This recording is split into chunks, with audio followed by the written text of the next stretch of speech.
Hello दोस्तों, प्रेरणादायक कहानी लेकर के आई हूँ। रोज़ की तरह आज भी आपके लिए एक कहानी का वीडियो मैं भेजूँगी। तो जैसा कि मैंने पिछले भी कई वीडियो में ये बताया है कि बच्चा हो, बूढ़ा हो, युवा हो, कैसे भी किशोर भी हो, कहानियाँ सुनना सबको अच्छी लगती है। चाहे वो छोटी हो, चाहे बड़ी हो, चाहे हिस्टोरिकल हो, चाहे मैथोलॉजिकल हो, चाहे मज़ेदार हो, चाहे अकबर बीरबल के किस्से हो, चाहे तेनालीराम के हो, कोई भी हो, नरसिंह के हो, कोई भी हो, लेकिन सुनना बड़ा रोचक लगता है। और एक बात बताऊं, समाज के उत्थान और पतन में भी ये कहानियाँ बहुत महत्वपूर्ण रोल निभाती हैं। आज तक कहानियों के सहारे बहुत सारे महत्वपूर्ण काम और युवाओं के लिए तो बहुत ही ऊर्जावान होते हैं और साथ ही बहुत ही सकारात्मक होती है, सकारात्मक सोच उनमें आती है। तो क्यों ना हम लोग कहानियों का लाभ उठाया जाए। तो चलिए, आज अपने पिटारे में से एक कहानी मैंने निकाली है और है छोटी लेकिन है बहुत सीख देने वाली। तो कहानी का शीर्षक है बच्चों, गाली पास ही रह गई। एक लड़का था, थोड़ा शरारती, नटखट, और धीरे धीरे जब उसकी शरारत बढ़ गई तो उसमें दुष्टता भी आ गई। और मात्र 9-10 साल का लड़का क्या करता था कि उसकी गाली देने की आदत हो गई थी। और जब सब हो, किसी अपने दोस्त को, पड़ोस में, नाते रिश्तेदार का कोई बच्चा आए, कोई भी आए, सबको गाली देता था। गाली देने में क्या है, वो भाग जाता था, कोई इसको पकड़ नहीं पाता था। लोग पत्थर भी मारते थे, चिढ़ाते भी थे, सब कुछ करते थे, लेकिन उस पर कोई असर नहीं होता था। ही करके हंसता था। उसका उत्साह, उसका वो, और जो कि वो साहस था, वो बढ़ता जा रहा था गाली देने का। अब एक बार की बात, एक साधु महात्मा बैठे हुए थे बरगद के पेड़ के नीचे, समाधि, आंख बंद करके समाधि भी लगाए थे। और जो कि है, बच्चा आया, वही लड़का आया, दुष्ट लड़का, उसने गाली देने लगा। तो साधु तो समझ गए, साधु संत महात्मा जो थे उन्होंने समझ गए कोई मुझे गाली दे रहा है, अरे ठीक है, कोई होगा, भौंकने दो कुत्ते की तरह, कोई बात नहीं है।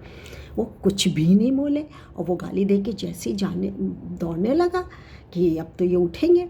लेकिन उससे तो देखा कि अरे ये तो जस की तस बैठे हुए, कोई असर ही नहीं हुआ साधु महात्मा में।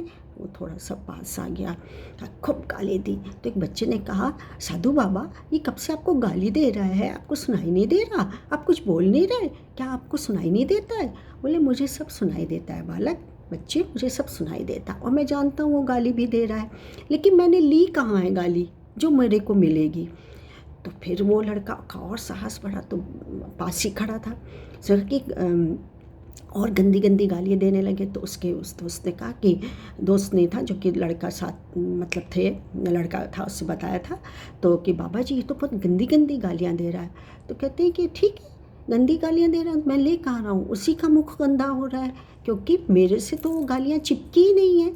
मेरे पास चिपकी होती, मेरे पास होती तो मैं कहता कि हाँ ठीक है, गाली मुझको लग रही, मैंने ली नहीं है, तो ना तो मेरे पे कोई बात हो रहा, बल्कि इसके मुंह में ही ये गंदी गाली भरी पड़ी हुई है। वो जो दुष्ट लड़का था वो सुन रहा था। फिर 2-3 बार यही बात उसने सुनी साधु बाबा से।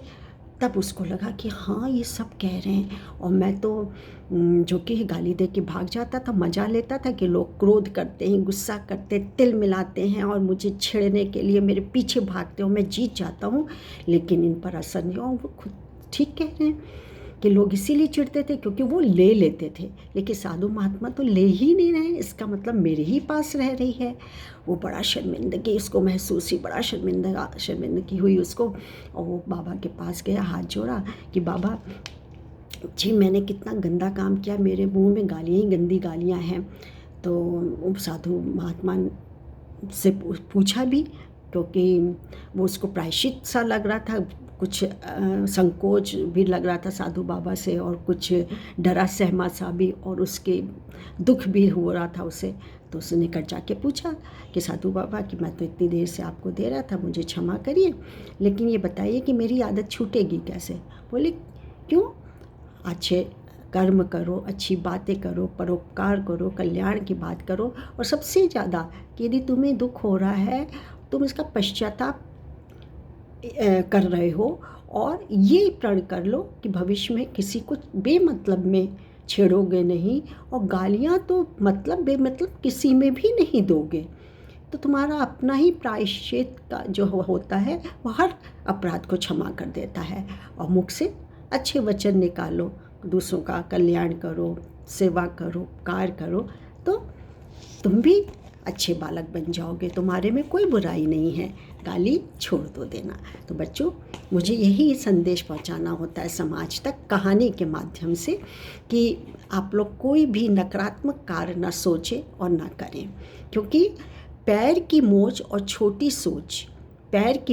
छोटी सोच इंसान को कभी आगे नहीं बढ़ने देगी। आगे बढ़ने कैसे देगी? आगे बढ़ने नहीं देती है। इसलिए लोगों की बात पर ध्यान मत दीजिए और अपने सपने का पीछा कीजिए। यानी जो आपने ख्वाब सपना देखा है, अच्छा देखिए, अच्छा उसको पूरा करने में लक्ष्य करिए। और पैर की मोच और छोटी इंसान, उन्होंने कभी ध्यान ही नहीं दिया कभी किसी, तो वो बच्चे ने वो उसको कभी आगे बढ़ा ही नहीं। लेकिन ये कॉमन एक बात है कि अच्छा विचार रखिए तो आपका अच्छा ही अच्छा होगा। तो कहानी के माध्यम से मैंने ये संदेश पहुंचाया। अब मैं अपना परिचय दे दूं। नमस्कार, मैं doctor Manju Jain, retired associate professor pharmacy, Jain degree college Kanpur. आज के लिए इतना ही। अभी मैं आती हूँ 2 मिनट में। बाय। कहीं जाइएगा नहीं। Thank you.